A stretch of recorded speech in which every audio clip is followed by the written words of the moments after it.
Hi guys, the crease on the Galaxy Z Fold 4 is gonna reduce, making for a much smoother foldable display when opened. And we have some performance metrics of the Snapdragon 8 Gen 2 that's gonna power the Galaxy S23 series. But before we get into it, definitely subscribe and hit the bell icon if you haven't to get daily tech updates, and drop a like if you enjoyed the video. So the Snapdragon 8 Gen 2 is gonna power all S23 devices worldwide, and that's because Samsung is not gonna make the Exynos 2300, which is a good move by Samsung because they want to work on improving the Exynos chipset, and while they do that, they're gonna use the Snapdragon 8 Gen 2 in every market. And thanks to Ice Universe, we have some performance metrics of the Snapdragon 8 Gen 2. Now, according to him, in its initial testing, the Snapdragon 8 Gen 2 performed very well in power efficiency,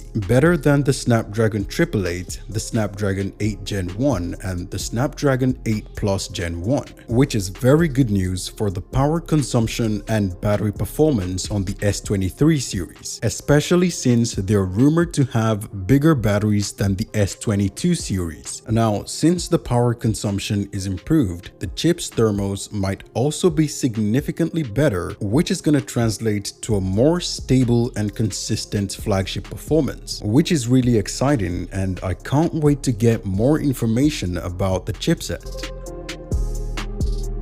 So, the crease has been an obvious physical downside of the Galaxy Foldable since its inception, and it didn't really improve even on the Fold 3, which puts Samsung foldables behind the competition who already have very minimal crease on their foldable displays. But that's gonna change because the crease is gonna be reduced on the Galaxy Z Fold 4. This information is from Ice Universe, and he said the crease on the Fold 4 looks slightly better than the Fold 3, and the screen looks smoother, but you can still see the crease, which kind of puts it on par with the competition, that you can still see the crease on certain angles, but it'll not be as obvious as on previous Galaxy foldables. Anyway, we're gonna get more information about the Z Fold 4, so definitely subscribe and hit the bell icon so you don't miss it, and be sure to drop a like if you enjoyed this video. Thanks for watching guys, see you in the next one.